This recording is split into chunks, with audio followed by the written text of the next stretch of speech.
So in this video, we're going to build a very simple full stack CRUD application from start to finish with everything being documented. From there being no code to a finished product that is also deployed to the web.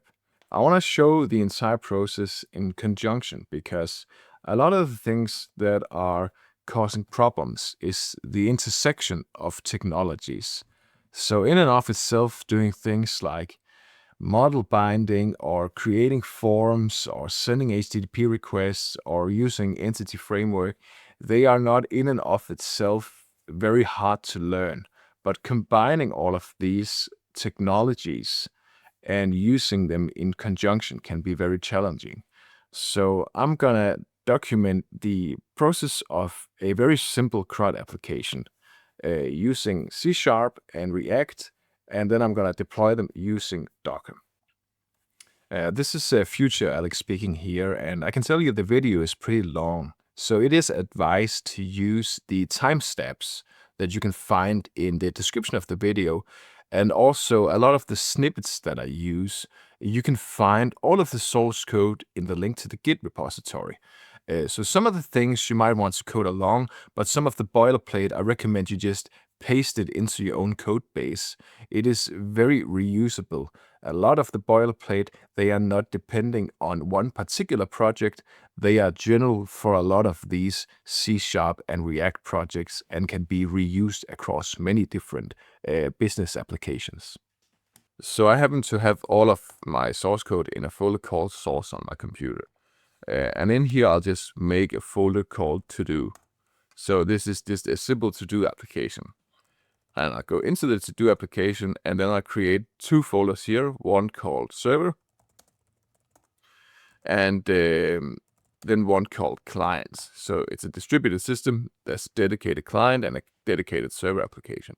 So I use Vite to create a new React application, and you can use npm for this. So make sure you have npm installed, and then you do npm create Vite.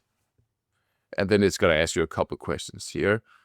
So because I'm already inside of the client directory, I want the folder to have the client name. So I'll just create it with the dot project name that just uses the folder name.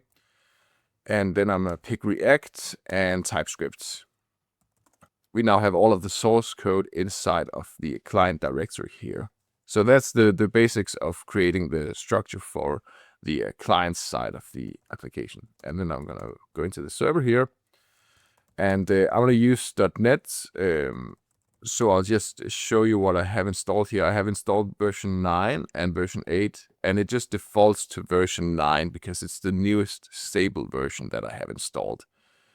So I'm going to use .NET version 9 by default. And I'll create a new solution file here. .NET new SLM. If we do ls, we'll see that we just have the solution file. That means we don't have any projects inside of the server directory. We just have the solution file. That means now we'll create two projects, one called the API, and then there's one for the database stuff. So mkdir API, cd into the API directory. Oftentimes people will capitalize the folder names and the project files in C#, but doesn't really matter. .NET new web, that's how we can create a new web project with .NET. That means that right now we have all of the contents for running a web API inside of the API directory here. So what I'll do now is I'll add the API to the solution. .NET SLN add, and then I'll just point to the API directory. That means that right now the solution file knows about the API project. And I'll also create one called EF Scaffold. So I use Entity Framework for managing the database. That means I take all of the database and persistent stuff, and then I place it away from the API stuff. And I go in here, and I do .NET new class lib. So that means it's a class library project. And now I can go into API here. And then I can write .NET add reference. And then I add a reference to the entity framework project. And that was basically it for managing the structure of the project. So from the to-do, there's client and then a server, and inside of server, then we have API and EF scaffold and the solution file. Some people, they will also put the solution file in the root directory out here. That depends on whether or not they want visibility of all of the files that they're going to have in their root directory when they are inside of their C# project. But this is a fine structure for now. We can always change that later on if we're not satisfied with the placement of the solution file. And before we start making the source code here, I just want to make sure that this is also version controlled. So I will initialize it as a Git repository. And then I'll go into the server folder here and make a new git ignore.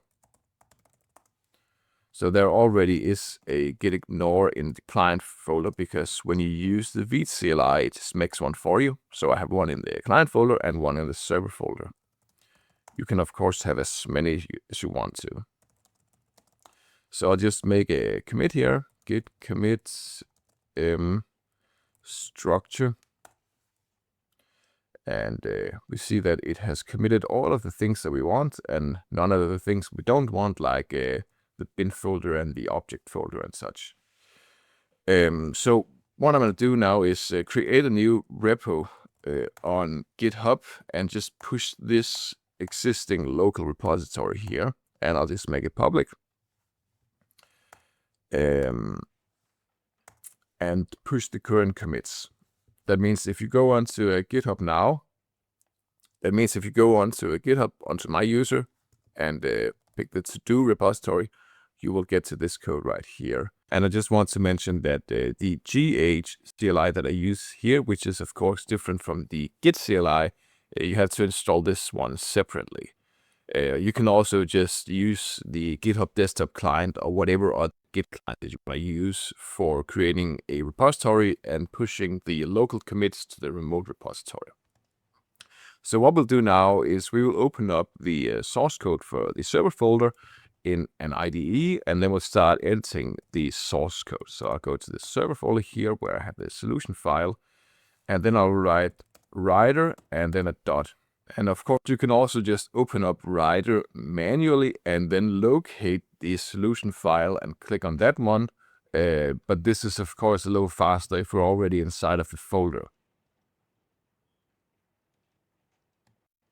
And we can see here that the solution here knows about the API, but I haven't added the scaffolding project to the solution, so I'll just do that. cd server .NET SLN at EF scaffold. And then we should get both the API now and the EF scaffold. So when I show all of the different steps in the process of development, that also means that little hiccups like this, forgetting about one of the projects in the solution file, is of course also shown in a realistic manner where I figure it out after opening up the IDE. So I don't censor any of that stuff out. I just leave it as it is, and then I explain, okay, this was a mistake, then I'll go back and fix it. So you'll see the truth about development. So one thing that I like to start off by doing when I open up the project is just running it to make sure that it runs. There is no reason to think that it wouldn't run, but I like to just demonstrate this. You should go into the project folder. So currently the project folder that is runnable is the API folder here, because it has the program.cs file. That means you navigate into that one and you use .NET Run to execute the program. And we see that it starts and it listens on port 5228. So you can open it up here, and now we have a Hello World application. So let's shut this one down again. You can, of course, also click on the little green button here, and then it will open up this configuration here. So this one uses the settings from the launch settings. So in here, launch settings JSON here, these are the settings we'll be using if we click this little green button here. It also just starts the API. So now this backend application needs to be connected to a database.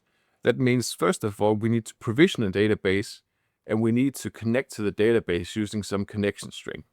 So you can either use a local database, so maybe you have a Docker container where you have a Postgres database running, or you can find one on the web. So what I use is, so a provider that I like is Postgres Neon. They are free to use. Since I already have an account, I don't need to go through the process of creating an account. I'll create a new project here, and I'll just call it to do. And then I pick a version here. I think for other projects I've used 16, so I'll just use 16 again. And now I click this connect here. And now this is where it starts to get really important, because you will get the Postgres CLI command here, and then the connection string here. So I don't censor the connection string at all in the video. After the video is uploaded, I will rotate the password. So this connection string will not work if you try to enter this one. But it works for me right now because I haven't rotated it yet. So before I actually connect my backend to the database, I will just connect to the database on its own as it is right now. So some providers, they will give you some kind of database browser such that you can actually visualize the tables and execute SQL commands right inside of your browser. But I'm going to show you how to do this within Writer, such that no matter what provider you're using, we can still have the same interface. So inside of Writer, search for database, and now here, connect to a database. And now here you get two options. You can either use a connection string or add the data source manually. So what I do here, and I do this just about every single time that I want to connect to a database, is I will paste in the connection string here.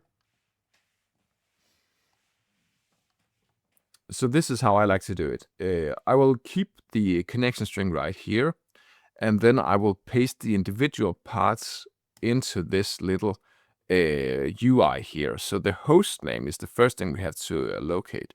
The host name here is the address of the database, and this here is the host name.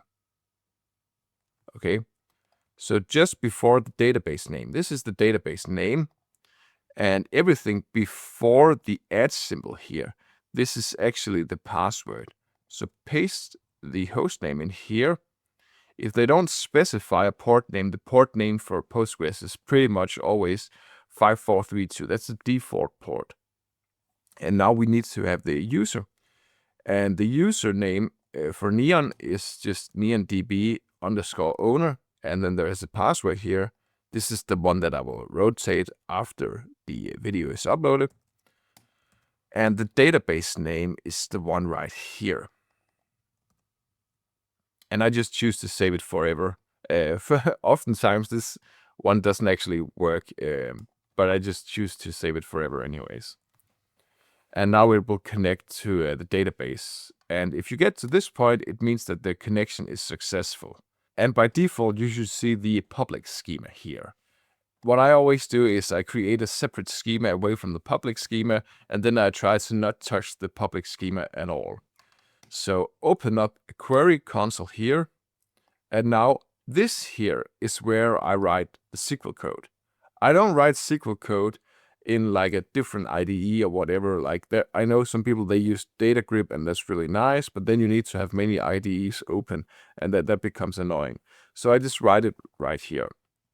So I will create a schema that's just called to do. Create schema to do. And because I want to use this code here to potentially rebuild the schema if I want to make changes, what I do is I will write drop schema cascade to do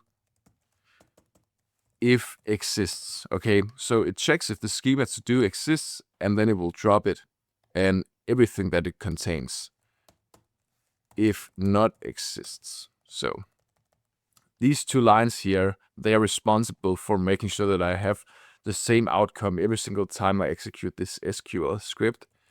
And now I will have the table here, to do.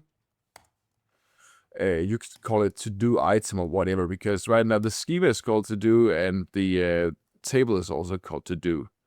That might be confusing for some, so I'll just rename the schema to do system. To do system. Create table, and then you can write to do system dot to do. And now here we define all of the different columns in the to do table. So I make one called ID, which is text, not null, primary key. So notice that I don't pick things like auto increment and whatever. Like, I basically want to assign keys and do a lot of the logic within my own code and not allocate that responsibility to the database itself. And I don't use numeric keys like 1, 2, 3, 4. I use GUIDs. That's why I use the text data type here. And then I use a title, not null, which is also just text. And we can have a description, text, not null. We could of course also have things like a priority. I'll do a priority numeric, not null. And this here is fine for now. So what I'll do is I'll hold down Control and then I'll press Enter. And then it will execute this against the database connection. So now the database that we have on Postgres Neon is now with the schema to-do system with the to-do table. That means if we refresh this one out here, we should also be able to see the new schema that we have added. Sometimes this database browser here is a little shabby. So what you can do is you can take the query console here, and then you could do select from to-do system.to-do. And now if you execute this one, and only this one, it sometimes becomes visible. To my knowledge, this is actually a bug within the database browser, but it works if you don't get this one. And sometimes if it doesn't see the table or the schema name, you can do Alt and Enter, and then it will suggest to you to introspect the schema. So that's also a way of getting the schema visualized within the database browser here. The most important part is now that you can see that you have the to-do table and you have the 4 columns here, and that you can execute a query like selecting all rows from the table. So some people, when they make a .NET application that connects to a database, they will use an approach called code first, where you will make a representation of the database within C# code, and then that generates the tables. Since we've already generated a table and a schema, we're doing it the opposite way around. So we're reverse engineering it. That means we need to actually take a command that introspects the database, and then it generates the C# code that we need. So we're just going the other way around. That one is called scaffolding. And before I forget, I'll just copy all of this stuff right here. And I will create a file that's just called schema.sql. And then I will paste in the schema into a file. And then I will also commit this to version control. That means if I ever have to clone the source code and rebuild the project somewhere else, I can always rebuild the schema first if I want to. So this is just a way of making sure that even if I have the C# code that I can generate the schema from, I still have the raw SQL code on its own. So this is just my personal development preference here. Okay, so now we actually have to install a certain package in order to perform the scaffolding. So if I right-click here and go to Manage NuGet Packages, the name of the package we're interested in is this here. So and we can see here there is an available version 9.0.4, And I'll just add this one to the scaffolding project here. And now if we go into the scaffolding project, right now I'm using the file overview. I think before I was in solution, you can easily toggle between these two. The reason I use file overview is because you can go into the project file here very easily and see that now you have installed this one here. So that's the connection library, and now you have to open up the tool window again, and then you will use the one called Entity Framework Core.design, and it's without this first segment here. Entity Framework Core.design. Install it. And these are the packages you need to have in your project. So in order to actually trigger the scaffolding, we need to use a certain command. So I like to use some boilerplate code that I have laying around on the side, because the command is very, very long and it's very, very complicated. So I'll just show you right here in another window. This is from a different project that I've been working on. And this here is actually the command we're going to use. So you need to have installed a global tool called .NET-EF in order to actually use the command. So if you have opened up a terminal here, you can always press F12 with Alt, and then you are inside of the EF scaffold for using the command here, and write .NET to install globally .NET-EF. So this one just installs a tool that you can use anywhere on your machine by just writing .NET-EF. So that's nice. There's a specific subcommand that we need to use called DB context scaffold. And then we need to paste in a connection string. And then we need to tell it what connection library to use. And notice that this here should correspond with the package that you use here. So if you're using this connection library, make sure that the scaffolding command also uses this connection library here. So I'll do the following. I will copy this command here, and along with the installation command here, into my file system, and then I'll just call it scaffold.sh. Okay, so you can either just paste this one manually into your command line interface, and then paste this one manually into your command line interface, and it should work just fine. Just make sure that you have your connection string. For some operating systems, the line breaks here, they will actually mess up the command. So if the command doesn't work because of this, what you'll have to do is make everything in just one line. So remove all of these things that make it multiple lines, and then once you have everything in one line without all of these backslashes, then you can use the command here. But on my machine with my operating system, this is no problem. So I like to have it more readable like this. So if you execute this script here, what it does is it performs the installation of the .NET-EF tool. This is because if I clone my source code or I work together with someone else, and then if they use the scaffold script, they also install the required tool, so they don't need to already have it installed. They can just perform the scaffolding, so it installs what they need, and then it performs the scaffolding operation here. So now let's talk about this connection string here. In the dawn of time, when we provisioned the database, this here was the connection string. But this is not the connection string format that Entity Framework wants you to use. It wants you to make a connection string that looks like this. So there is a neat little transformer here. If you go to rpid.github.io/connection_strings, you can just paste it in, convert, and then you get the Entity Framework format here. So now go back to our source code here. If we paste it in like this, and we execute this file here.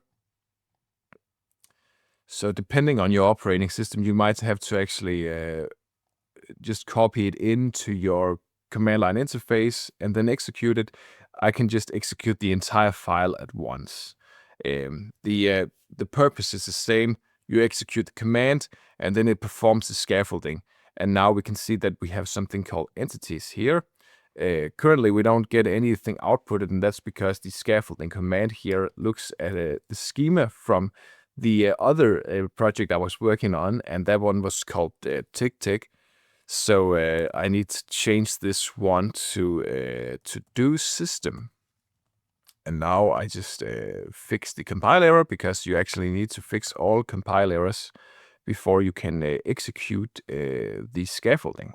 So go in here, I click the little green button here, and now we have the to-do entity here, and we also have the database context here, and we'll get back to how to use the database context. The important part is that now we have our to-do thing here. If you want to make changes to your database schema and you want these changes reflected in your code, which occasionally you'll have to do so, what you can do is just add something to your schema.sql here, and then you could do something like is done boolean not null, and then you execute this, so it goes to the database, and now the database is updated, and then you can perform the scaffolding again. So if we perform this scaffolding once more, we will now get the to-do entity updated, which means that whatever our database state is, our C# code will reflect those changes. Going into the to-do, and now we see we have this boolean called is done. So that's nice. Before we leave the scaffolding here, I want to show you, because this here where you hard code a connection string is obviously not, this is not safe at all. So what I'll do here is I will remove this here, and then I'll do con string here. So I will have a placeholder. This is a variable here. And then in the beginning of the script here, I'll just show you from, I have this little other project that I mentioned where I also have a long scaffolding script. I put this here, up here. So it says that I'm reading from a .env file, and then I will source this variable from the .env file. That means I'll create a .env file here. And this .env file simply includes the variable connection string. And now I will paste it here. And if I go and scaffold again, it can find the env file's connection string. That means this file here, the scaffolding command, is not being get ignored. This one is being kept just the way it is here. And then the .env file here is being get ignored. So if you go into the get ignore, you can see here that .env files by default are in the get ignore file.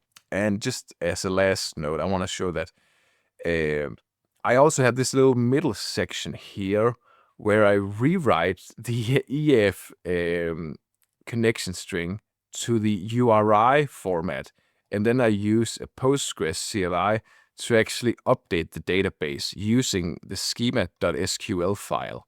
That means you can make a change here, and instead of executing the change manually before you perform the scaffold, it also performs the scaffold for you.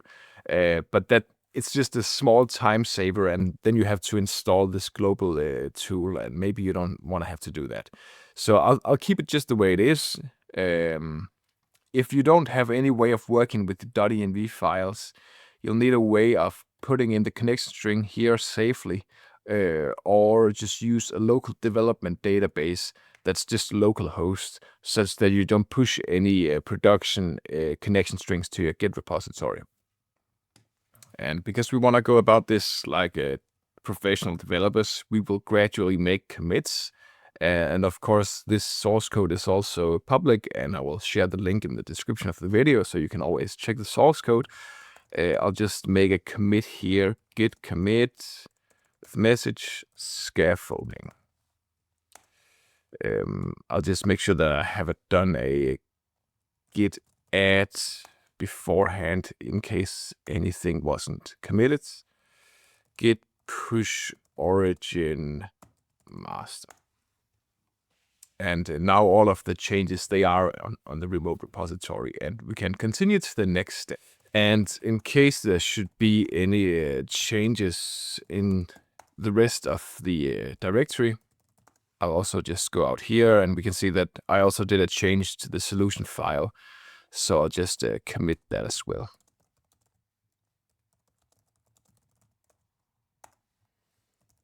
Push origin.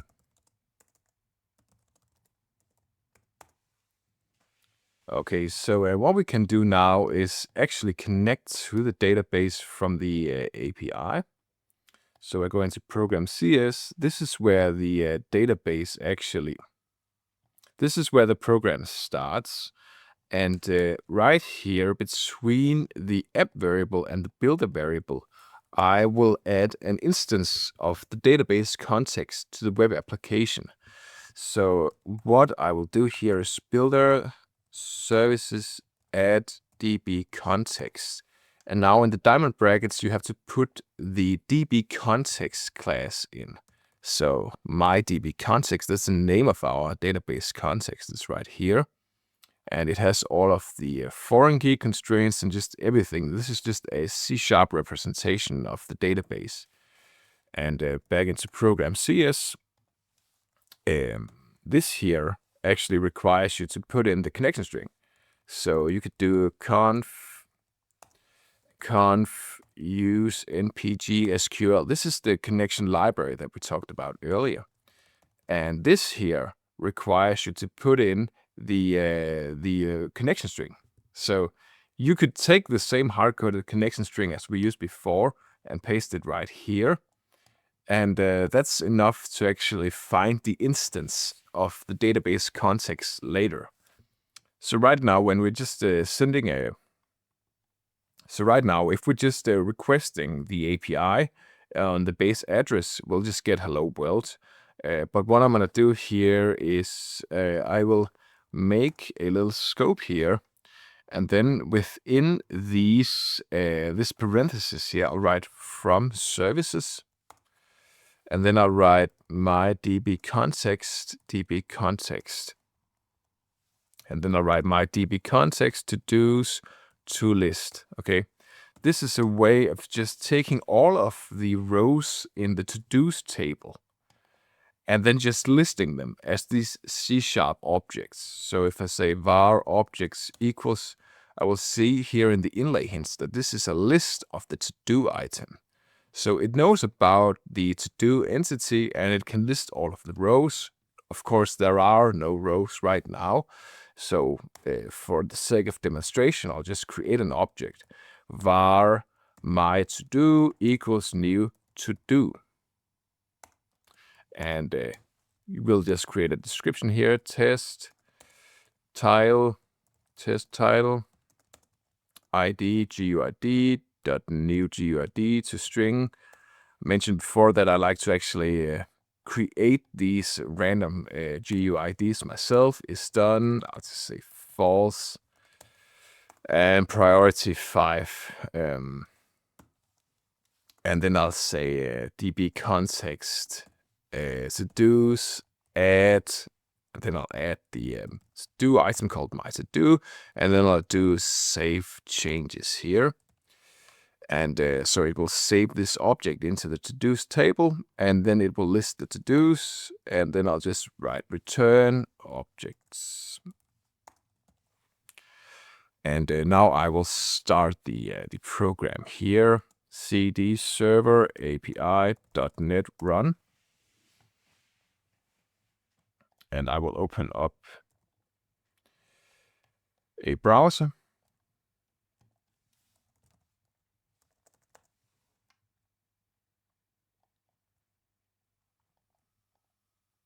And I just noticed that I have a build error here.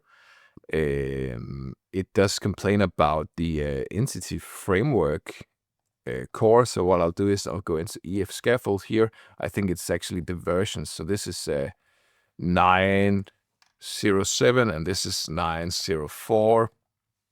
So I'll just target the major versions instead of specific patches.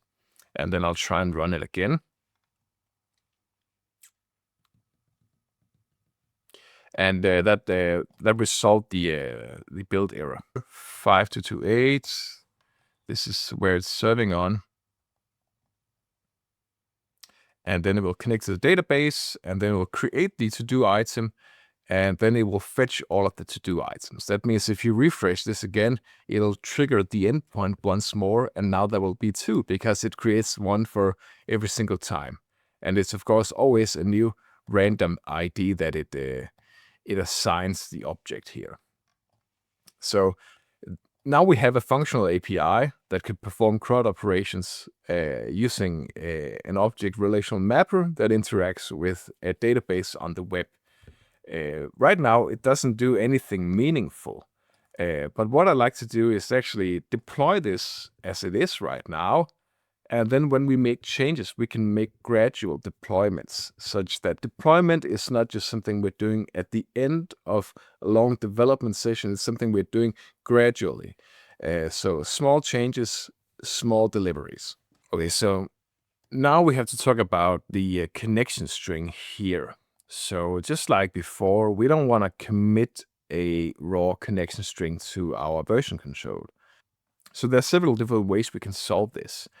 Some people, they will just use an environment variable, and then they configure the environment variable with the value. So they might do something like get environment variable, my connection string, and then they just make sure that they always configure the environment variable. Then the problem arises, what if you want to use the debugger, and the debugger doesn't know about the system environment variables, it just knows about the configuration from the app settings files. Well, now we need something that can optionally override the app settings, and that is the options pattern. So the options pattern is actually pretty simple. We define a scope inside of the app settings JSON. So here we have a scope called app options, and then we define a key called DB connection string. And here we can just paste in the database connection string.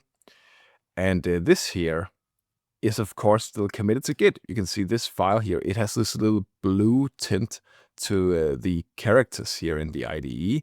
That means there is a change that is committed to Git, or it's not committed, but it's being tracked.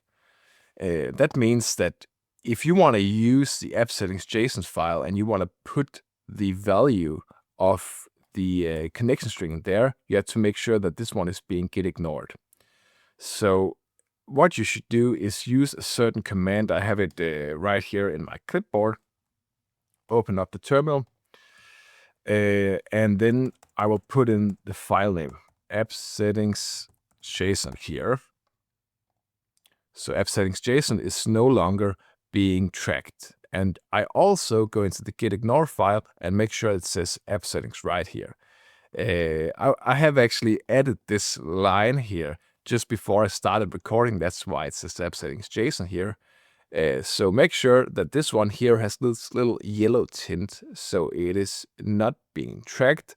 It is ignored by Git. I will also right now make a git add command from the root directory. Git add, git commit, git ignore, git push origin master. So now it has this very grayish yellow color, the same as the bin and the object folder here. We're gonna have other things later on, like JWT secrets, and then having a long JWT secret like this. So we need something where we can take all of these keys inside of the app options scope. So we'll make a class called appoptions.cs. Public string db connection string get set, and you can also do public string JWT secret. This is just something we're going to use for security later on. I'm going to make validation on these such that if they should be empty for some reason due to some mistake, we will know straight away. So neither of these can be empty. So now, before we actually put in the connection string here, we need to actually add the app options object to the dependency injection system inside of .NET.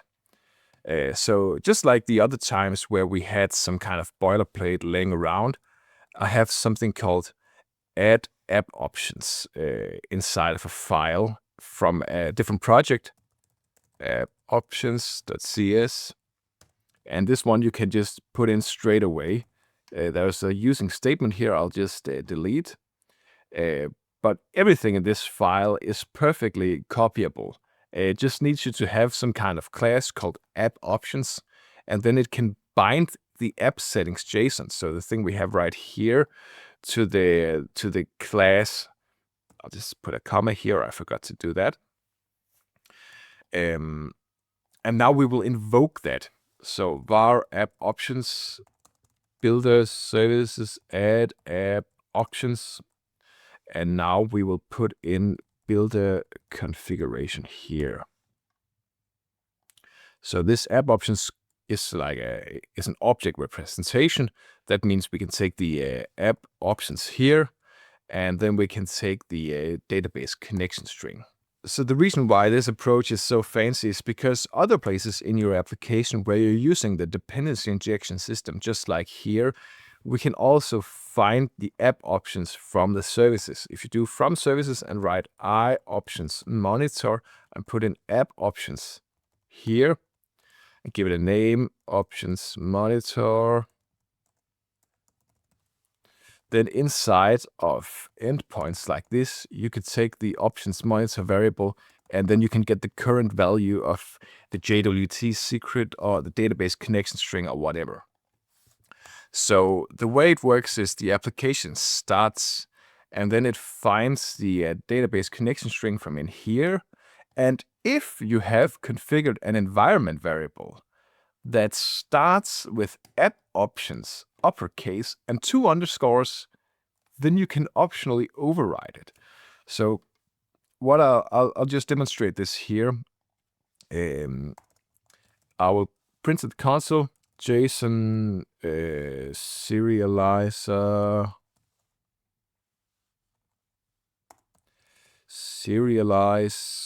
app options. Okay, if I run this now, cd server API.NET run, and I make this a little bigger such that you can read the text representation, then you will see we have the database connection string right here. Okay. However, if I do like this, shut down the API, export app options underscore DB connection string, which is just the name of the key, and I do something else here, and I do .NET run. Now it will default to this string here. Okay. So if you have configured an environment variable, it will use that one. If you have not configured an environment variable, it will use this one here, which is get ignored. And if you just clone the source code, you'll still have an app settings.development file. Then you can just create the app settings.json file, which will automatically get ignored. And then you can put in your own secrets here. Okay. So this is a safe system. It's a system where you can still configure environment variables without having to change the source code. And you can still dynamically retrieve the current state of the configuration system using the iOptions monitor. So that was the app options pattern. So now that we have some kind of configuration system and we have a CRUD functionality here, what I want to do is I want to deploy the API just like it is. It doesn't do a lot of things, but as soon as we have the configuration for making the deployment, triggering a new deployment, it takes no time. So the way that I think almost anyone should be making deployments nowadays is using Docker. So I'm gonna make a Docker file here. So I have an old Docker file in my clipboard right here that also deploys a React application, but I want to show it where it only deploys a .NET Web API. So what I'll do here is I will remove some of the unnecessary stuff here, and then I'll just explain what's going on. So put the Docker file in the server directory, okay? And then just have it copy everything from the server directory. So the things you should be wary about here is you're using .NET version 9. If not, then change the version here. If you have called your folder something else, if they are not called API, you will have to change that because my entry point here points to the finished build, which will be called API. So if I use this command on its own, .NET publish, and I do it right out here, this is the way of making a production build of our API. And it will also build the EF scaffold project and everything else. And this is just what Docker is supposed to be doing. It's supposed to be building a production build, and then it's supposed to serve that production build on port 8080. So if I, inside of the directory with Docker file, write Docker build, and then give it a name like API, and then don't forget the little dot here. Then I build the Docker image. And once I have the Docker image, then I am capable of running the Docker container. And then I just have to specify the environment for the Docker container. And then I can take that to a cloud provider. And then I can reproduce the same outcome for the cloud. And of course, we go about this in a very conservative fashion. That means that once we have built the Docker image, we test it on our own machine, and then we take the image to the cloud. So the command for running the image that we just built is here. So it's Docker run, and then this little -e specifies the environment. So here is the key name. This is just like before where we did app options, capitalized __, and then the key name of the app options scoped key DB connection string. And then we just have the database connection string here. And then the last here is whatever we called the Docker image. So the Docker image is called API. If we run it like this, it will run the API, and we're still logging the connection string right here. And we see that this is the correct connection string. So now we just need to take this to some cloud provider. I'm going to pick one that I think is reasonable to use, that has decent pricing or some kind of free tier. By the time you're watching this, maybe there will be a different vendor that has better pricing. But the idea is that you don't need to change a source code because you have a Docker image of your application that is built from the Docker file and the source code. And then you can just make an image, and then you can take that to some cloud provider. It doesn't matter which one. And I also really quickly want to mention that if you also want to use the API while it's running inside of the Docker container, don't forget to do the port binding here. So this little P flag here, followed by a number, colon, a number, is what actually performs the port binding, such that if we run the application, we can actually access the application from our own local machine. Otherwise, it's still running in Docker, but you won't be able to interact with it.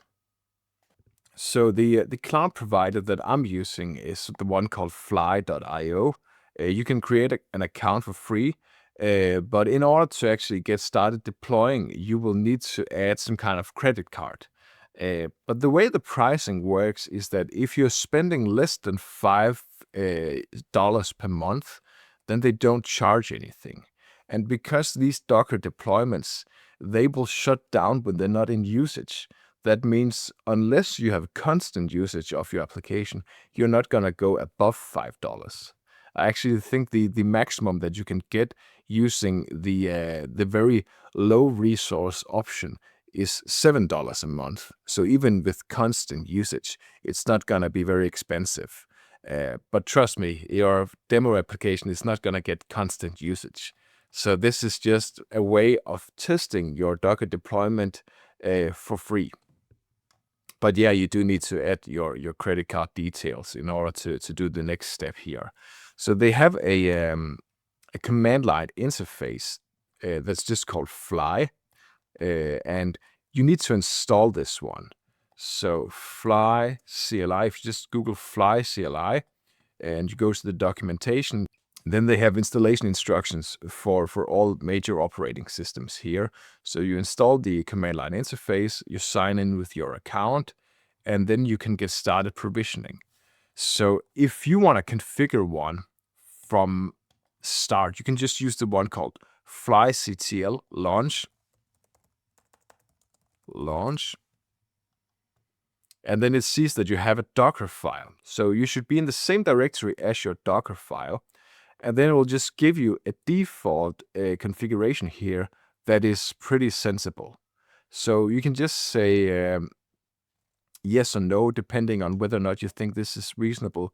So if you say yes to tweaking the settings, you will just be presented with this graphical overview, and then you can change the app name if you want to, or you can change the region. I think Frankfurt is pretty close to me.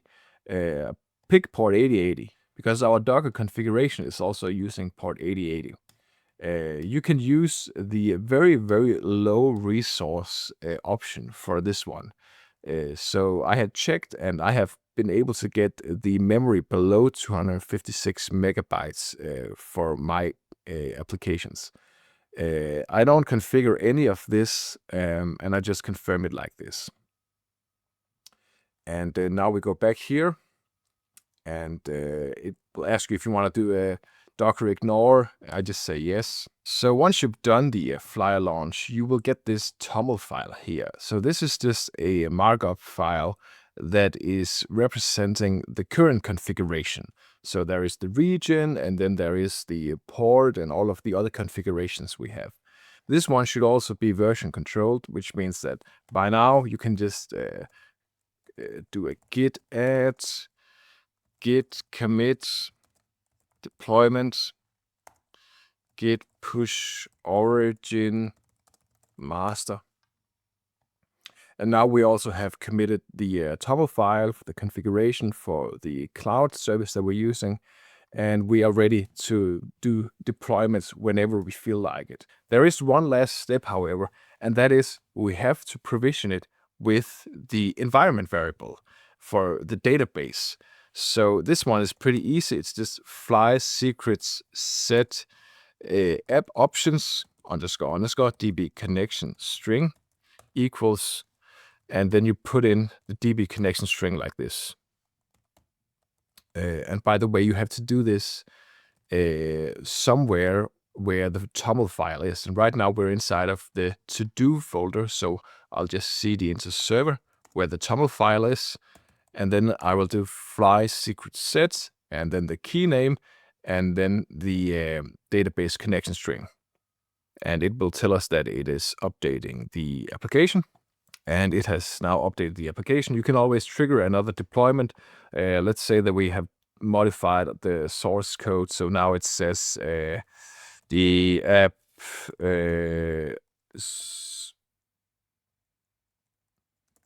so let's make a change here. The app options are, and then concatenate it with this, fly deploy. It will make another Docker image, and then it will take that Docker image to the Fly cloud, and then it will run the Docker container for us. So every single time you do a deployment, it will also tell you exactly what server the deployment is running on. And if we navigate to the address, we can see that this here is the application that is currently being served. So it's an API, we request the API, and every single time we request the API, it creates a new to-do item. And we can also see the live logs on the Fly.io dashboard. You simply need to go to fly.io/dashboard, find the application, and this application here, you can go to the live logs, and then if you do a request here, you'll see the logging behavior in live setting. So that's very nice. You can also find overview about your current application. So if you get, so for instance, if you forget what the address of your application is, you can find it here and other cool stuff. So that's very nice. So before we make any code in our client application, I also want to make a running deployment for the client application. So the running deployment is going to be a Docker deployment as well. And just like before, you need a Docker file for this. And I have a pre-built one here. This Docker file works with almost any application that isn't just Vite and React, but most single-page applications will work with this Docker setup here. The important thing is that you place the Docker file in the same directory as the package.json file. So the package.json file describes all of the dependencies, but also all of the different scripts for your application. So the scripts for building the application and the script for running the application as such. So if we go into the Docker file here, we can see that it does the npm install command. So before we can even install anything, of course, we need to have Node.js installed. And after installing the dependencies, it does the build. So in our case, that means that it does a TypeScript build, and then it uses Vite to bundle the application. So if we do this on our own machine, cd client npm install, this command here will give us the node modules folder. And we can see right here, it's full of a bunch of different things that you should never touch. And then we can do the npm run build command. And this command should give us the folder that's called dist. And dist is where the finished build for our application actually is. So it's all being built into this index.html file here, which points to the assets file. So there's all the JavaScript, all the CSS, and then there's a bunch of stuff like SVG files, stuff like that. And this is basically what we need a web server to serve to some web client. So what we do here is we take this finished build here, and then we serve it with something called Nginx. So Nginx is a generic web server. It could also have been some other web server. It's just important that it knows how to serve all of these static files to some web browser. And then, of course, it exposes port 8080. So just like before, we need some port inside of the container to be exposed to the outside of the container. If you do want to test this locally, what you can do is write docker build and then give it a name just like before. I just call it client and then write dot and then make sure that you're inside of the client folder where the Docker file is and where the package.json is also located. So after a quick build, we can do the docker run and do the port forwarding. So P8080, 8080, and then the name of the Docker image, which is client. And this right here is just Nginx that is doing some logging. It's still working perfectly fine. I'll just open up a browser here. And this is the application. It's just a counter. This is the basic application that Vite grants you when you just make a new one. So if you make a new Vite application from scratch and you need to deploy it, you basically just need to write npm create Vite, and then you create the Docker file here. And now we can take that to some kind of cloud provider. So just like with the backend, we're going to use Fly.io. So if you have not used Fly.io, what you should do is go to their website, make an account. In order to get started, even with the free or the cheap stuff, you still need to add a credit card. So once you have added the credit card, we can start making the deployment. The way we use Fly.io is that we use the Fly command line interface. So you need to install the Fly command line interface. So there's installation instructions here for all of the major operating systems. So once you're done with that, you can use the Fly commands. And specifically, you need to start off with the Fly auth login command in order to sign in with your account. And then you can use Fly launch in order to make the configuration for this particular application. So you can use its own built-in way of serving a Vite application without Docker. But I always recommend that you deploy with Docker, such that you can also have the same reproducible outcome on your local environment.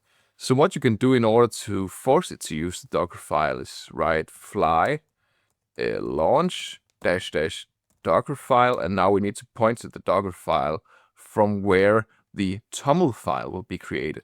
So we want the TOML file and the Docker file to be in the same directory, which is the client directory. And therefore, I do a dot here, and then a dash, and then Docker file. And Docker files, they don't have any extensions, and they should also always be called Docker file. So this should be a fine way of locating the Docker file. You can say yes to tweaking these settings by just writing a Y. And now you will be able to change the settings for the configuration. So because this is a client application, preferably you should have some kind of name that your customers can maybe memorize. So right now it's client Crimson Hill something something. I want to just call it awesome to do client. This is still not a super nice name, but it's better than random numbers. Pick a region where your customers preferably are not too far from. Pick port 8080 because that's also what we're exposing in the Docker container. This is actually too much memory for us. It doesn't matter that you have too much memory, you just be paying more. So I'm gonna start off with 256 megabytes here. And now I see the web browser is actually loading. And I don't care about any of these extensions. So I'm gonna confirm these settings. And now I'll go back to my IDE here, and it will start off by just deploying for the first time. So we see that this is already fine now, and we can go and visit our application once the deployment is running. And after a little bit of waiting, we can click this link here, and now we get the exact same application, but just deployed to the internet. So what I want to do now is I want to make sure that this client application here can communicate with the server application that we made previously. So I want to perform the CRUD operation of creating a to-do item from this web UI right here. So the first thing we should do is we should make sure that the client application can actually communicate with the server application. So the server application, if we go to the dashboard, fly.io/dashboard, and this here was the name of our server application. So we can take this one here. And now the simplest conceivable way of just sending an HTTP request is just going into the app component here, and we can make a button such that we have a trigger for it. And we can do on-click here. And then we can write fetch. And then we can put in the URL here. And because this is a promise, we need to just resolve the promise. So we write then response. And then I just log the response here. And we can also have a catch block here. So if there's an error, we go into this block here, and then we log the error. It's going to be logged anyways, but this is just a way of showing that this is the control flow for errors. So we can test it off locally before we take it to the cloud. I want to just tell you, before this even happens, there is actually going to be a mistake here, because even though the URL is fine here, when we built the backend, we didn't enable something called cross-origin resource sharing. So I'm gonna just run the client application, npm run dev. Make sure you have already got the node modules here. You visit the URL, and then you click the button. I should probably put something on the button so I can even see my button. This is the inner HTML. Click me. So this here is the button. If I click this one, open up the console here, it should do a cold start, and now it should complain that you don't have cross-origin resource sharing enabled. And that's that might seem funny on the surface, because if I take this address here and I put it in here, then I will see that this works just fine. So why can the client application not do it while a direct request in the address bar in my browser can do it? Well, that's because cross-origin resource sharing looks at the HTTP headers, and then it complains about the origin of the request. So the way we fix this is we go into our server application, then we go into the program CS. If you don't want to do any restriction on the cross-origin resource sharing, what you can do is app use course, and then you make a lambda expression here, allow any header, allow any method, allow any origin. I have also sometimes done set is allowed origin, and then I do this, and this is also a valid configuration. And you should do the dot under dot notation here. So I'll just refactor this a little bit so it's more neat to look at. So the final configuration is this one here. And also we should not forget to perform dependency injection. So back in the day, you actually didn't need to perform dependency injection for cores. But nowadays you will need this line here, which should be before this statement here. So this all in all is fine. And now we will just trigger another deployment for the server application. So wherever you have your TOML file and your Docker file for your server application, Docker or fly deploy is the command we want to use. It performs a new Docker build, and it takes this image to our provider, and now it will serve our production application on the web again. So once you can see that the deployment is fine, we can of course open up the application again. So I'll just open up the networks tab here and try to make the text a little bigger, and we can see that now we have the JSON response from the HTTP server, and we also get a status code 200. So everything is fine and dandy now. You might have noticed that we're actually using the production address right here. So this is of course just for the sake of testing. But generally speaking, when you're making your application, you should be requesting your development address, and then you should switch the development base address to the production address. So this here is the production address. I'll just copy this one here. And now I'll show you how you can make a configuration for easily changing the base address. So I'll create a file, and then I'll just call it base url.ts. So the way we figure out whether we should be using the development or the production address, I'll just write const prod equals this here in parentheses, const def equals HTTP localhost 5228, I think it is referring to something that Vite has already built in to the configuration system. So const is production equals import.meta.env.prod. Okay, so this here is the boolean that we refer to.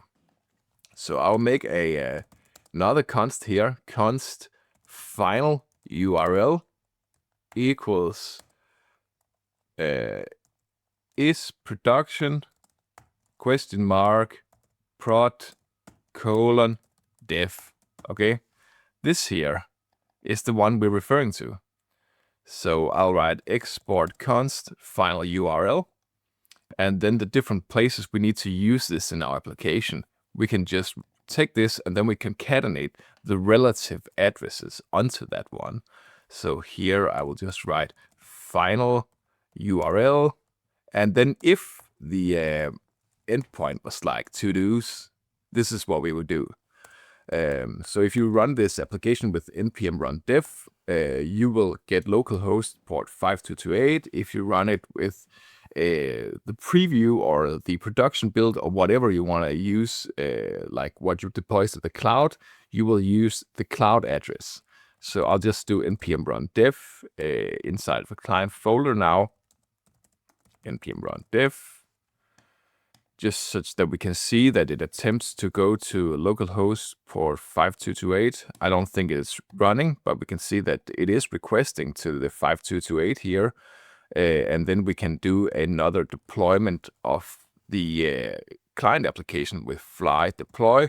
And then the fly deploy should be using the HTTPS server, which is our production server. And after a little bit of waiting, we can now click the link and we can open the networks tab here and we can click the button and we see it's the production server. So we're happy. And because we are very good responsible developers, we will do a git add, and now we commit the current changes, so we don't just commit everything at once at the end of the day. We commit now that we have made some tangible thing, deployments with Docker and environment swapping. And of course, we should not forget to push to our remote repository, and we should push the branch that is the master branch. Yeah, there are two terms for it nowadays. And these things here in the to-do list, they are the things we will do now. So as of right now, the program CS contains a single endpoint for creating a to-do and returning all of the current to-dos. But we're going to change this because right now having this inside of program CS is not a very scalable fashion. So I'm going to copy the scope of the method here and then I'll delete the endpoint. And now what I'm going to do is I'm going to make a folder here called controllers. And now we're going to use the good old-fashioned controllers layout. There are alternatives to this, but this is an industry standard by now. So the syntax for adding controllers to your application is using the dependency injection system. So you do builder services add controllers, and this line can appear anywhere before the builder.build invocation here and after the builder instantiation up here. And down here, you will use the app.map controllers. And I just place it after the course configuration right here. And now we can make our first controller method. So I'll just call it to-do controller .cs. You can have multiple CRUD operations inside of one controller. So we'll make a class here, public class to-do controller. And now this class can contain one or more of these methods that correspond with endpoints. So what you should do with controllers is extend controller base. And now you should also use the attribute called API controller. This one is technically not required, but there's a lot of the behavior that you'd expect for a controller class to have that it wouldn't have if you don't include this attribute here. And now we'll make our first method, which will be an endpoint. So public task, I'll use task because I'm going to use some asynchronous methods, task, and then I'm going to use action result. And I'll just use a list of to-do here. To-do. Get all to-dos. And technically, you could just paste in all of the scope from the last method and then add the DB context into the constructor here. My DB context. And then this one would actually be fine. You just need to make sure that you actually have an asynchronous method here.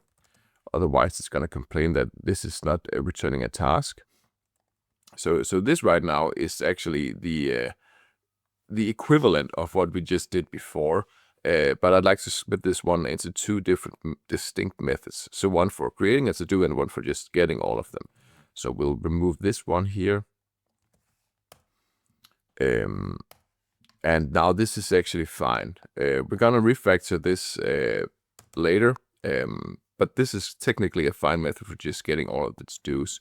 Currently, the client has no way of actually invoking this one because this is just a method inside of a class. We need to actually tell the API system what route this one can be accessed at and what HTTP method should be used. So this is an HTTP GET. This is just the verb convention, and we should also assign it a route. So what I like to do here is, instead of hard coding a string like API get todos or whatever, I'm gonna use the name here, and then I'll use the keyword name of get all todos. This way you have type safety in your program. If you rename the method, then you rename the route. Some people, they use a different API convention, but I like to have type safety in my program. And that means down here, we'll make a task for inserting a to-do, public async task, action result, to-do, because the method that inserts a to-do should also return the same to-do object. Create to-do, and we can also paste this right here. Return my to-do, and this is actually fine. We'll assign this a route, name of create to-do, and this is an HTTP post. So right now, we're just hard coding this random object here. This is, of course, not anything that could work in a production system because you have no way of assigning the test, the title here, or the description. So what we'll do is we'll make a dedicated object for creating a to-do item that contains the priority and contains the description and the title. The ID should just be generated here server-side, so we don't need to let the client be able to assign an ID, and we don't need to let the client be able to assign the status of the task, because when you create the to-do, it's always done false. So you never create a done task. So what I'll do here is I'll do what we call model binding. So I'll say from body, which means that inside of the HTTP request, there is the body segment of the request, and from there is a JSON that should correspond with a certain model. So this model I'll call create to do DTO, and then I'll give it a name, and you can just do Alt Enter here, and then you can do create type, and then we can give it some kind of class or struct or whatever. I use records. Records, they are by now the convention for creating a data transfer objects. So this DTO stands for data transfer object. It means that this class here, or this type here, is used to transmit data between a server and a client. You could also use a class, but the convention nowadays is to use a record. And the simplest conceivable way of doing this is to just put it straight into the primary constructor here. So what we'd like to have here is int priority, and then we'll have string title, string description, just like this. Technically, you don't need these. This is actually a fine record right now, and I'll just put it into its own file. And now we'll use this data transfer object we created here. So the description comes from the DTO.description, and the title comes from DTO.title. Priority comes from DTO priority.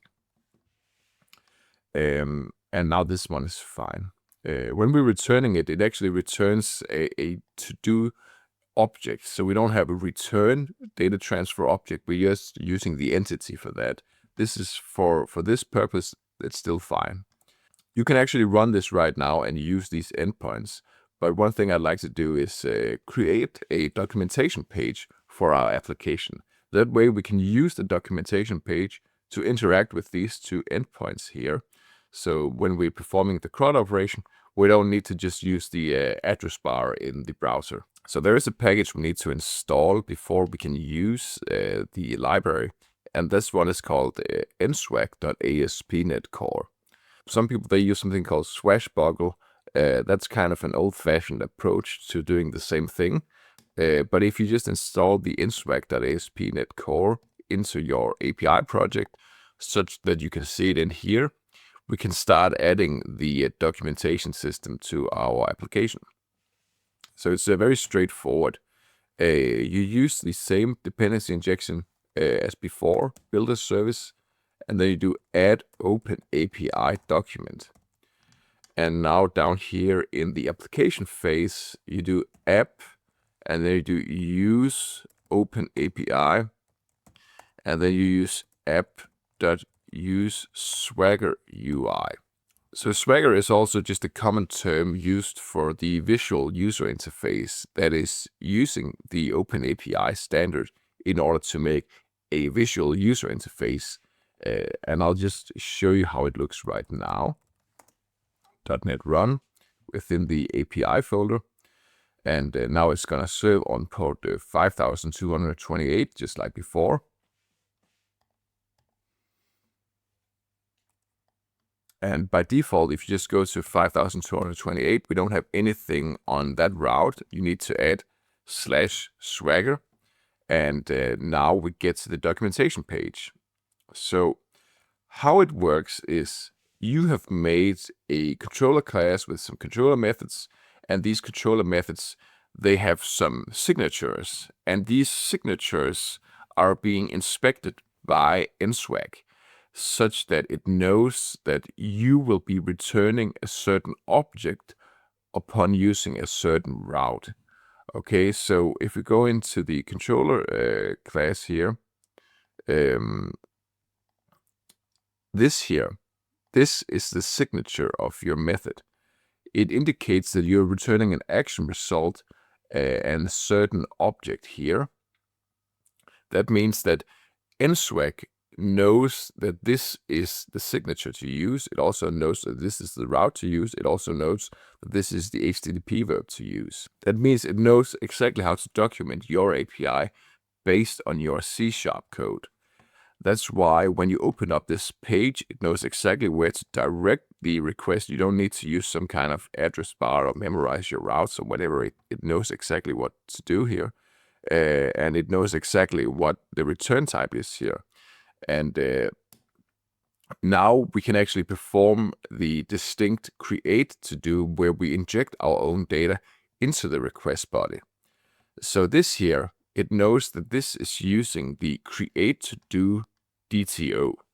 And this is the one where we just assigned priority, title, and description as the keys. So it doesn't know about ID and it doesn't know about the is done boolean. So this way we can make a new to-do here, my new to-do, do stuff, and then we can send this request to the API, and then we get a status code 200, and we see that the API also assigns it the is done right here and an ID. So we know that the endpoint works successfully. So interacting with the API is now very easy, even though we don't have a dedicated client application for this operation yet. So the order of operations that many people follow when they make an API is they will make the endpoint, then they will test it manually just like this, and then they write the written test, and then they build the client-side implementation for using the endpoint. You don't have to do it exactly in this order, but this is a very common order of doing these operations. So as of right now, if the client decides to create a certain to-do object here, and they're using this model here, they could technically use any priority, which is a valid int. That means that if you want to have a system that has priority 1 through 5, and someone uses the HTTP server to send something with priority 42, that of course will end up giving you problems, because you don't expect someone to have priority for a to-do object with 42. So what we do here is we use server-side data validation. That means that whatever the client transmits, the server must validate that this is valid data. So there's a couple different ways you could do it. You could do it just by using an if statement. So the place where you use your create to do, you just validate it like this, DTO priority. And you do a simple if statement, if DTO priority less than 0 or DTO priority greater than 5, throw new validation exception must be 1 through 5. Okay, this is a completely basic way of doing it. If you throw an exception inside of this controller class, now what's going to happen? Well, the thing that's going to happen is your API is not going to shut down, like the program is not going to stop, but you're going to get an error as a client. So I'll just show how this looks by just using a simple if statement and an exception. So let's go down to the post here, try it out, priority 6, execute, and now you're going to get this here, must be 0 to 5. And this is, of course, the message that we put into the validation exception right here. And it means that now our server-side validation works. So no matter if the client tries to transmit the invalid data through a graphical user interface through our client application, or they're using another HTTP client, our server validates the data, and that's nice.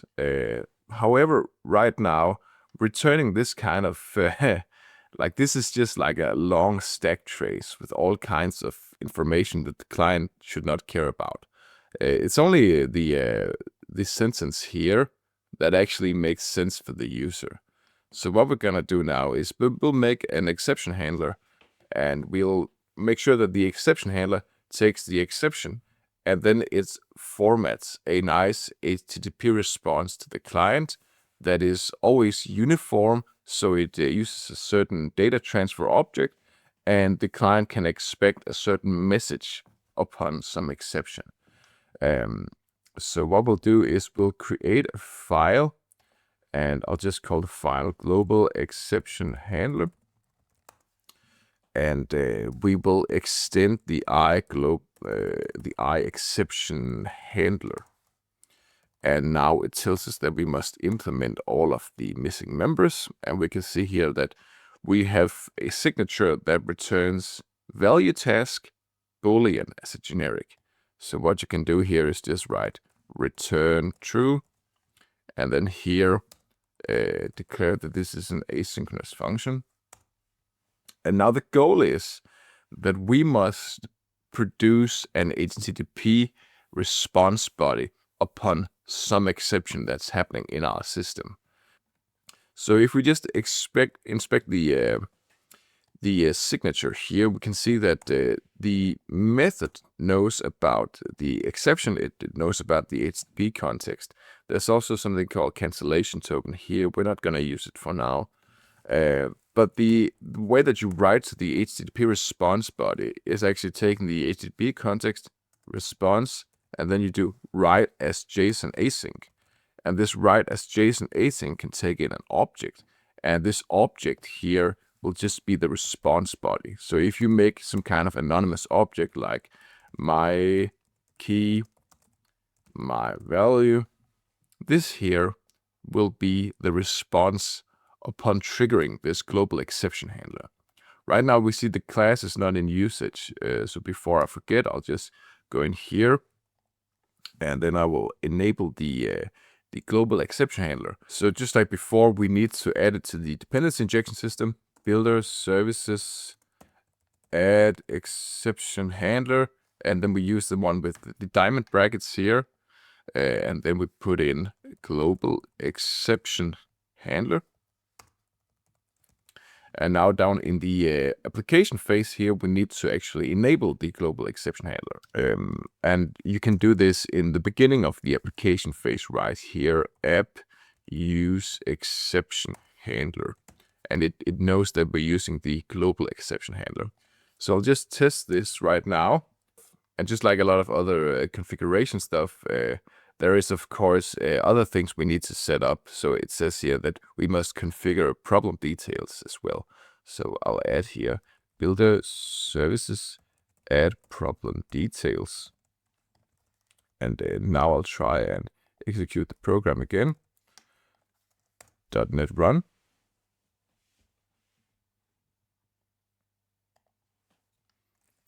And now the API runs, and we'll try and trigger the same validation exception again. Execute, and now it says my key, my value. So we know our global exception handler is in usage.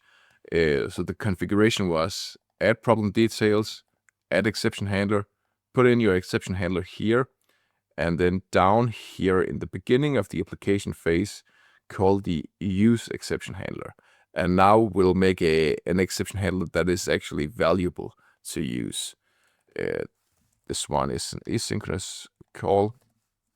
So I'll await this one.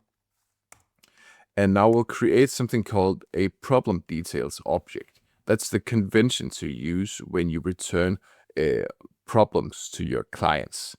So I'll make an object here, var problem details equals new problem details.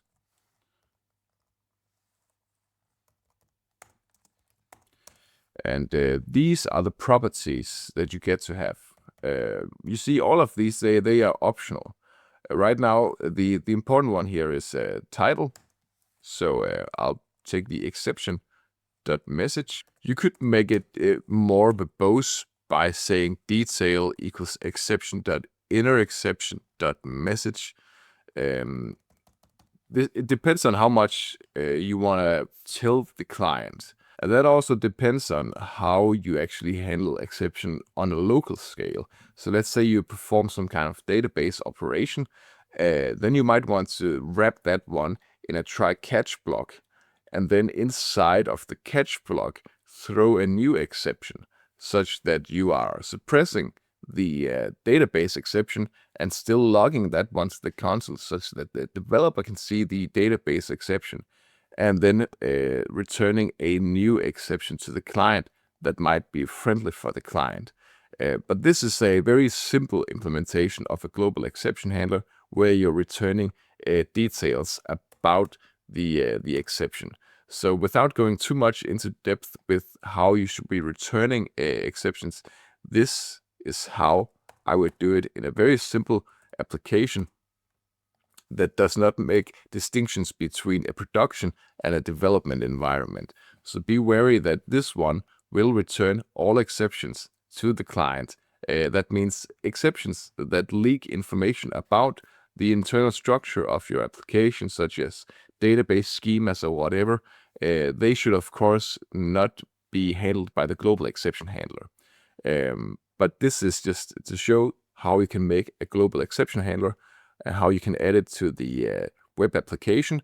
And now let's test the global exception handler. So running the application, executing here, and now we see the problem details has a title, and the title must be 0 through 5. If you want data validation that it doesn't need to be duplicated all over the place, what you can do is delete the basic if statement here, go into the model. So you can use a data annotation here called range, and then do range 0, 5. That way, running it again, you don't have to manually throw an exception. This one will produce an exception for you, such that if you execute this with priority 6, you will now get this message here. All right, so as of right now, we have 2 different CRUD methods here, and everything is just contained within the same file. Not only that, it's the controller, and there is no abstraction for any of the stuff that we're building ourselves. So we'll do a little refactor here, and I'll add in a folder, and the folder is called services. Sometimes people will make a different project within their server folder. So you could have an API project, the database connection project, and then a services project. But I'll just make a folder inside of the API project. And I will start off by just making something called to-do service. And this is going to be an interface. And then I'll make a class down here, public class to-do service, implementing to-do service. So the controller, you need to think of the controller as a gateway into your backend system. That means that something like performing a CRUD operation itself should not be handled by the controller. It should be handled within the service or another utility method. And then you can invoke that from the controller. So I'll delete the DB context from the constructor here, and then I will write to-do service. And then I will invoke the to-do service, and then I will make a method like create to-do. And then I'll put the DTO in here, var result, return result. And this one here will now be a to-do task. Task, to-do, implement this, and now add the DB context to the constructor here. My DB context, and declare this as an asynchronous method. And now go back to the invocation here, await this, and now this is fine. We'll do the same for the get all to-dos here. Var, we'll call this one to-dos. And then I will write to-do service, get all to-dos. And I will write await here. Create this method. And then I will write task list to-do. And implement the missing member. Declare it as an asynchronous function. And then I will move this into its own file. And I will go into the program CS file. And I will add the to-do service to the dependency injection system. Add scoped. That means we'll get a new instance for each HTTP request. To-do service, to-do service. So because we were relying on the interface here, but we need some concrete object to be instantiated, we can say within our controller's interface that we require the to-do service, and we will be handed the to-do service implementation here.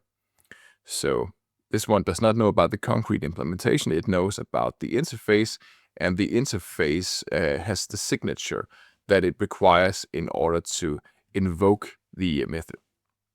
And then the signature, and then the interface contains the relevant signatures. So this is how you would structure an application that needs to be more scalable, needs to rely on abstractions and not just concrete implementations, and not just contain the entire CRUD operation within a single file. And I will also create something called DTOs here, and then I'll just move the create to-do DTO down to here. And I think now this is a pretty decent structure. I'll just adjust the namespaces for the application. And now we actually have something that is more scalable than before. And before we start making any client stuff for all of this logic, I will do a git add, git commit, OpenAPI, or just service logic, git push origin master. And now one thing that I really like when I'm doing this distributed system where there's a dedicated client and there's a dedicated server is relying very heavily on the documentation. So recall that we used this NSwag library to generate this OpenAPI specification for our application, which is a documentation standard. We can use that documentation standard to generate client code to interact with the API. So why would we do it this way? Well, we're interested in making what we call contract-based development. So the server application exposes the documentation for which to interact with the API. That means the client application, which is our React application, must comply with that. So that means we now must install a package that allows us to generate a little bit of client code in TypeScript based on our documentation, which is generated on the basis of our controller classes and our data transfer objects. So we make C# code. The C# code gets a translation into TypeScript, and then this generated TypeScript code is what we'll use inside of React. This is a way of making sure that when you are communicating from some number of client applications with your server application, the server application is the single source of truth for how data should be transmitted to and from the server application. So what I'll do now is I'll add a NuGet package here, and that's called NSwag Typescript. So NSwag code generation TypeScript. Add this one to the API, and then I'll add a file called generate TypeScript client. So I mentioned previously that I had some boilerplate code laying around, and this one here also contains logic for making a TypeScript client.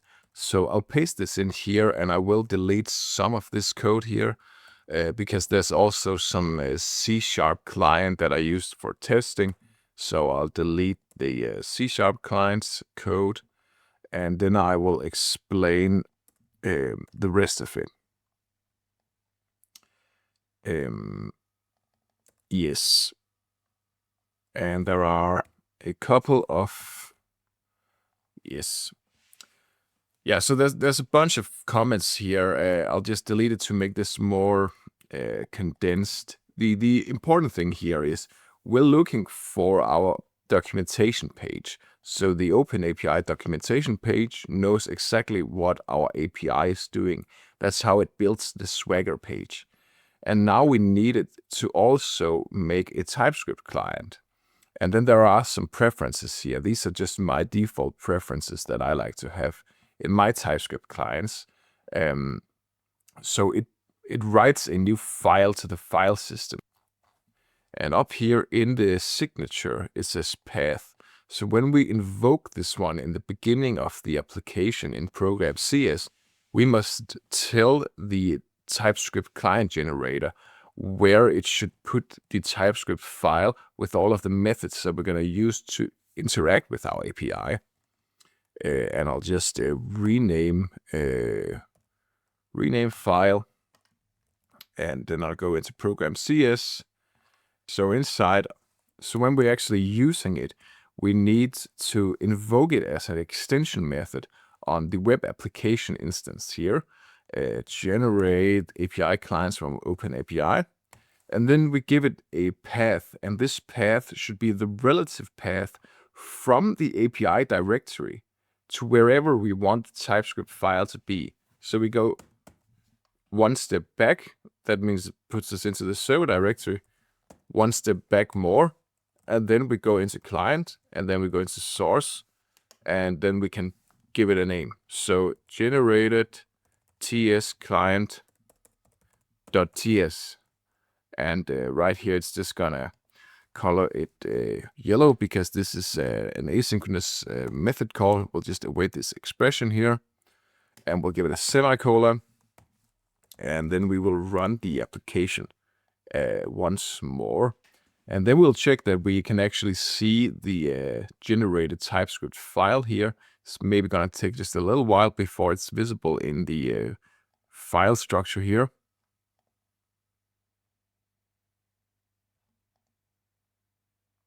And here we have it. So now I will open the client application with WebStorm, which is my preferred IDE for making client applications, at least with JavaScript and TypeScript. You can either just start the IDE manually, or you can just tell it what directory to open with the command line interface using WebStorm. It's gonna take a little while because it's gonna index the entire project. All right, so we are here in WebStorm and we are ready to build the client implementation of the server application we just built. Currently, we just have the click counter in the app component here, and I will just delete some of this stuff here. I'll keep the fragment, and I'll just have an empty component. I'll delete the CSS file here, and I'll remove some of these unused things. So first of all, what I'll do is I will start making a HTTP GET request to all of the to-do items once the app component loads. So I'll use a use effect hook here, use effect, and with an empty dependencies array, it means that this will execute once when the component loads. And then I'll need to use the base URL here, and then I'll need to use the generated TypeScript client. So what I'll do here is I'll write const to-do client equals new to-do client. And then here I need to put in the final URL. I'll just put it all the way to the bottom of this file. Currently it says that this one is unused. I'll export it like this. And now inside of the app component, we'll make use of it. So to-do client, the lowercase 1, get all to-dos. And this is a promise, so we need to resolve the promise. We can use a then method here, and then we'll get all of the to-dos out here. And I'll just contain this state in a use state hook. To-dos, set to-dos equals use state to-do array initialized at an empty array, set to-dos with the result here. And then I'll just iterate over that. So to-dos map return fragment. And then I'll just serialize this as a JSON. JSON stringify t. And I will now run the application npm run dev. If you have not installed the dependencies, make sure to do that. And opening up the client application, let's just check the logs. There's probably something wrong. Oh, this one is actually not a major thing, but I'll just fix it right away. Since we're iterating over something, we should actually assign it a key. So here, key could just be the to-do ID. This is fine. I'll open up the browser again, refresh, and now we don't get that complaint anymore. Right now we just have these string representations here. We're not really interested in making like an impressive UI. This is just a very basic CRUD application. So here are all of the to-dos, and then I'll put a button up here to create a new to-do, and we'll of course build a form for that. So I'll make a little divider here, and then I will make a button, create new to-do, and I'll make an input field. So this input here is gonna be the title. So placeholder, your interesting title, and then your amazing description, and then priority, and then I'll do number here, type number. So right now we have 3 fields, and then we have a button. And I'll just show you how this looks. So there's button here, field. So right now they don't do anything. You can click the button, but the button has no behavior. Let's give it a little bit of behavior. Click,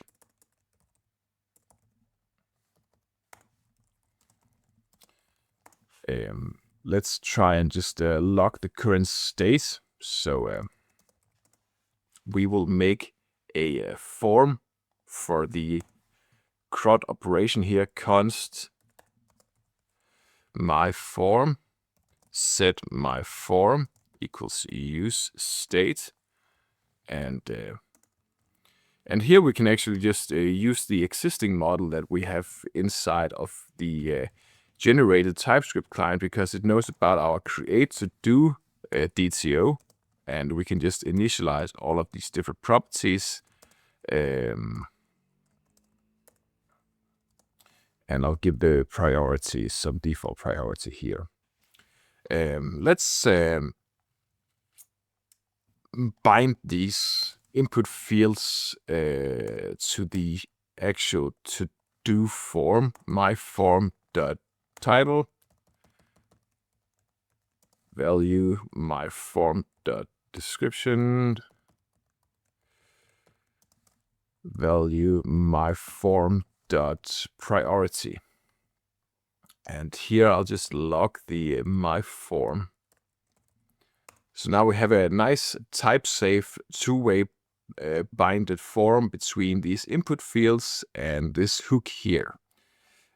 We also need to set the value once it changes. So on change, set my form, and then here we're using the spread operator, my form, and then change just the one property here that this input element is responsible for, target value. So this is something that can be very confusing when you start doing React. You need to use this particular method invocation in order to change the state of the use state hook. And since we cannot just assign it the same object, but with the change title, we need to actually use the spread operator to duplicate the object and then change one of the properties. And we change the property to the new value of the input field. So this one here, we can actually just duplicate to this one and then just change the description here. And the same goes for the priority here. We just say priority, and then we need to actually make sure that this is a number and not just a string. Number dot parse int and surround this one with a parenthesis. And opening up now, we can see that it logs the to-do create object. And now we need to send this one using the TypeScript client. So here when we're logging it, we are now instead using the to-do client, create to-do, and we can just take the form straight away because it's using the correct intended object type here. So I'll just do a my form. And then we can resolve the promise, result. And now we can just log, hooray, that was a success. And then one thing I'll also do is I'll take the current state of all of the to-dos, set to-dos, and then I'll use the spread operator again, take the current to-dos, and then add a new to-do result here. So you send the request to the server to create a new to-do. Then when there is a successful response, you get it back, and then you put it into the list of all of the to-do objects, such that you update the current state of the client application. Now let's go in here, and we'll just make this really small so we can see that there is a new line being appended down here. It just needs to have a number here. This one here is just because I deleted everything within the input field. We don't have any client-side data validation, so don't worry about this. I'll just clear this here. Create new, and now we get a new line here. Create new, get a new line here. We can also go into the networks tab here, and then we can expect this, and we can see that we are sending this request here, and then we are getting this HTTP response here that includes the ID, and it also includes the is done here.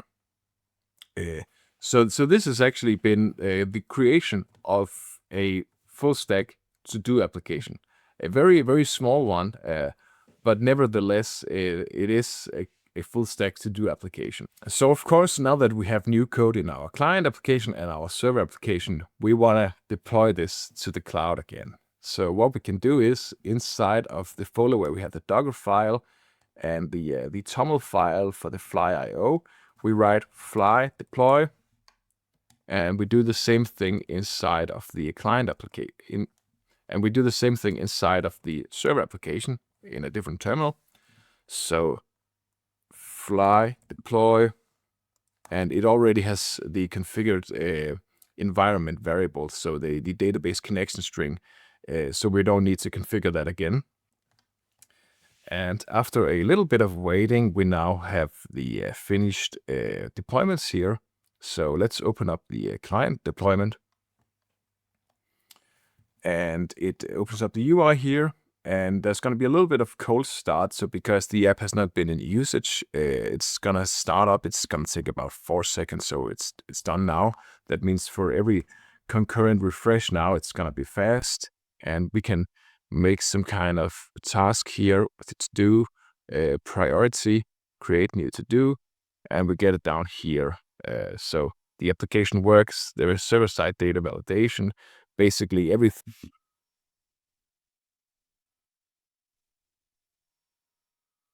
So that has actually been the full process of making a.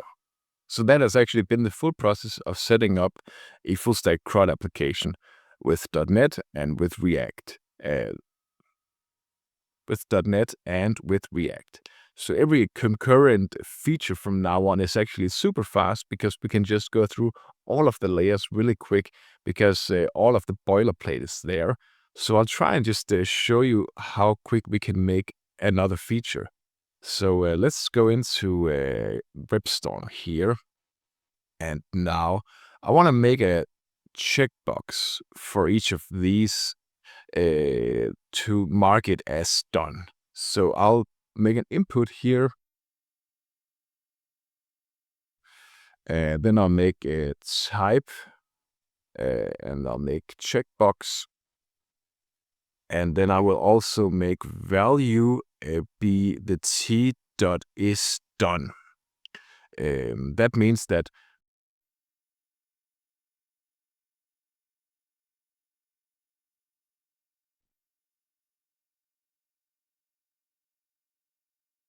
and the way that you make sure that an input field is actually checked or not, and the way you make sure that a checkbox is actually checked or not, is using the checked here, and then you just use the Boolean is done. And then when you click the checkbox, it triggers the onChange. So this here is the change event that we must now figure out whether or not the current state of it is being checked or it's not being checked. So clicking the checkbox is of course what marks the task as being done or not done. So what I'll do here is I will make a server implementation, and then we will invoke the server implementation from right here and then update the client state. So I'll go into writer here, and then I'll just make a new controller method. So in controller here, I'll make public async task action result to do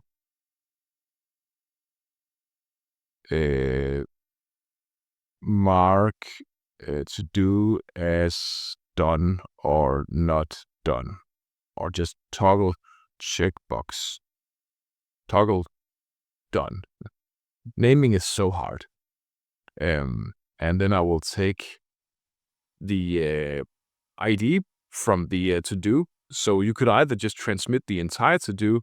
So what you can do here is from body to do, and then you can invoke a service method from here. So result equals var result equals to do service toggle to do t return result. And since this is C#, these should be uppercase by convention. And we'll do task of to do, and then we'll go into the implementing class here. And now we must make sure that we actually update the state in the database. So we take the current DB context object with the, so first we find the current object, var current object equals DB context to do's first or default t.id equals t to do dot id, throw new validation exception could not be found. So this here is the null coalescing operator. So if we get a null, we throw an exception. So we take the current object in the database, current object dot is done equals current object dot is done negated equals negation of current object is done. And then we do DB context save DB context to do's updates current object save changes return current object, and declare this as an asynchronous function. And oh yeah, this is a task of a to do. And we go to the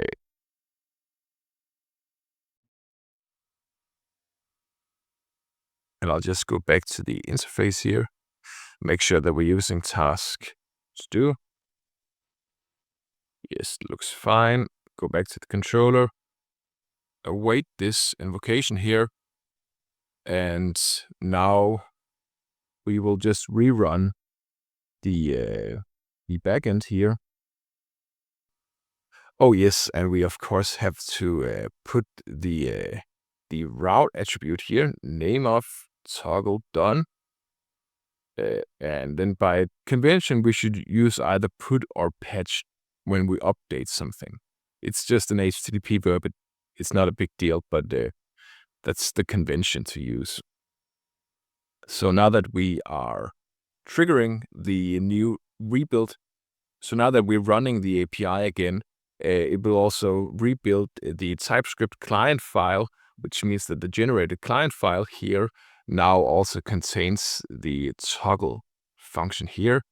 So now we can do const. So now here const results equals to do client toggle done, and then we just put the to do object here. We can do await here instead of using then. We just have to declare it as an asynchronous function here.